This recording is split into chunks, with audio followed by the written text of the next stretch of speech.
Praise the Lord. എൻ്റെ പ്രിയരെല്ലാം സുഖമായിരിക്കുന്നല്ലോ. കർത്താവിൻ്റെ കൃപ നിങ്ങളോട് കൂടെ ഇരിക്കുമാറാകട്ടെ. അവിടുന്ന് നിങ്ങളെ അനുഗ്രഹിക്കുമാറാകട്ടെ. പ്രിയപ്പെട്ടവരെ, സങ്കീർത്തനം 50:15 ഇപ്രകാരം എഴുതിയിരിക്കുന്നു: കഷ്ടകാലത്ത് എന്നെ വിളിച്ചപേക്ഷിക്കുക, ഞാൻ നിന്നെ വിടുവിക്കുകയും നീ എന്നെ മഹത്വപ്പെടുത്തുകയും ചെയ്യും. പ്രിയപ്പെട്ടവരെ, ഈ ലോകത്തിൽ അനേകരും നമുക്ക് അനേക ഓഫേഴ്സ് തരുമല്ലേ. എന്തെങ്കിലും ആവശ്യമുണ്ടെങ്കിൽ എന്നെ വിളിച്ചാൽ മതി, ഞാൻ ഓടിയെത്തിയേക്കാം, ഞാൻ സഹായിച്ചേക്കാം എന്നൊക്കെ. പക്ഷേ യഥാർത്ഥത്തിൽ ആവശ്യം വരുമ്പോൾ, ഒരത്യാവശ്യത്തിന് മുമ്പിലായിരിക്കുമ്പോൾ ആരെയെങ്കിലും വിളിച്ചാൽ കിട്ടാറുണ്ടോ? വളരെ ചുരുക്കമല്ലേ. പക്ഷേ ഇവിടെ വചനം പറയുന്നത് കണ്ടോ, നിൻ്റെ കഷ്ടകാലത്ത് എന്നെ വിളിച്ചപേക്ഷിക്കുക, എന്നിട്ട് അവിടെ ഉറപ്പ് പറയുക, ഞാൻ നിന്നെ വിടുവിക്കുകയും നീ എന്നെ മഹത്വപ്പെടുത്തുകയും ചെയ്യും. ഞാൻ അയക്കുന്ന വിടുതലുകൾ എൻ്റെ നാമം നിന്നിൽ മഹത്വപ്പെടാൻ കാരണമാകും.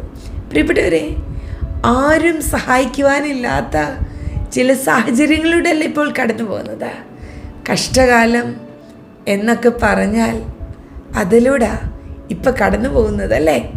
എന്നാൽ മറ്റാരോടും അത് പറയുവാൻ കഴിയാതെ ഉള്ളിൽ ഒതുക്കുകയല്ലേ. പരിശുദ്ധാത്മാവ് നിങ്ങളോട് പറയുന്നു, ആരും അറിയണ്ട, ഒറ്റ മനുഷ്യനോടും പങ്കുവയ്ക്കണ്ട. ആ മുറിക്കകത്ത് കയറി രഹസ്യത്തിൽ കാണുന്ന അപ്പായോടൊന്ന് ഹൃദയം തുറന്ന് പറയാമോ? അവിടുന്ന് നിശ്ചയമായിട്ടും നിങ്ങളെ വിടുവിക്കും.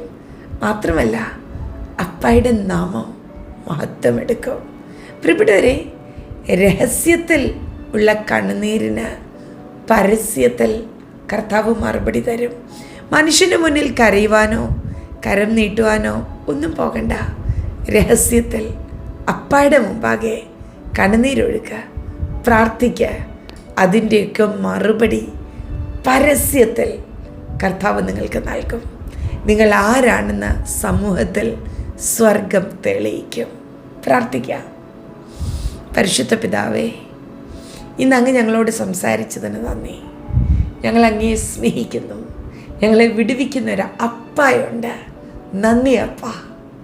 കഴിഞ്ഞ നാളുകളിൽ അങ്ങ് ഞങ്ങളെ നിർത്തിയതിന് നന്ദി. തുടർന്നും അങ്ങയുടെ സാന്നിധ്യം ഞങ്ങളുടെ കൂടെ ഇരിക്കുന്നതിന് നന്ദി. ഞങ്ങൾ അങ്ങയെ ഒത്തിരി സ്നേഹിക്കുന്നു.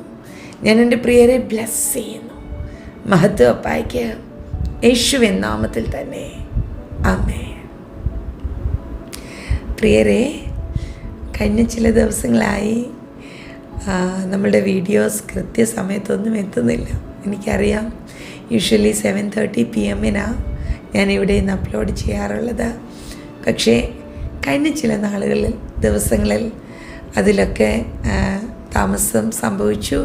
ചില ദിവസങ്ങളിൽ എനിക്ക് വീഡിയോ എടുക്കുവാൻ സാധിച്ചില്ല. ഒത്തിരി ഓട്ടവും തിരക്കുമൊക്കെ ഉണ്ടായിരുന്നു. ദൈവം അനുവദിച്ചാൽ നാളെ വൈകിട്ട് US കടന്നു പോകാൻ ആഗ്രഹിക്കുന്നു. എൻ്റെ പ്രിയപ്പെട്ടവരുടെ എല്ലാം പ്രാർത്ഥനയെ ഞാൻ ചോദിക്കുന്നു. അവിടെ ചെന്ന് വീണ്ടും ഉത്സാഹത്തോടെ കർത്താവ് ഏൽപ്പിച്ചിരിക്കുന്ന ഈ ശുശ്രൂഷ മുടങ്ങാതെ കൃത്യസമയത്ത് ഭംഗിയായി ചെയ്യുവാൻ ആഗ്രഹിക്കുന്നു. അതിനും നിങ്ങളുടെ എല്ലാം പ്രാർത്ഥന എനിക്ക് ആവശ്യമുണ്ട്. നിങ്ങളെ ഓർത്ത് ഞാനും പ്രാർത്ഥിക്കുന്നു. പരിശുദ്ധാത്മാവ് നിങ്ങളെ ഒത്തിരി അനുഗ്രഹിക്കട്ടെ, സമാധാനത്തോടെ കാക്കുമാറാകട്ടെ.